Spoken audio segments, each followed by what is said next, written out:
Introduction of private members' bills.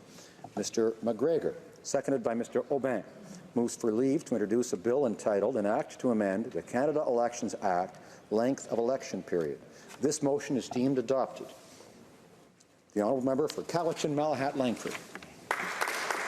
Mr. Speaker, I rise today to introduce a bill that will amend the Canada Elections Act to limit the length of our elections.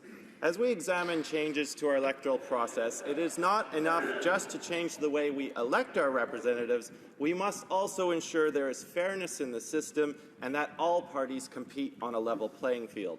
Money distorts the ability for all people to have an equal voice in an election, and my bill seeks to remedy this by placing a reasonable limit on election campaigns.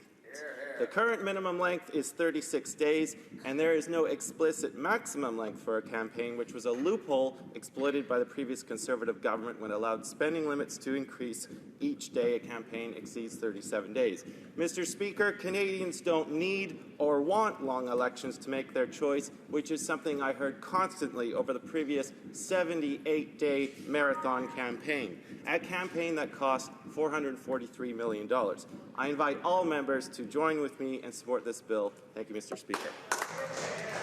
Mr. MacGregor, seconded by Mr. Aubin, moves the bill be now read a first time and be printed. This motion is deemed adopted. First reading of this bill, première lecture de ce projet de loi. When shall the bill be read a second time?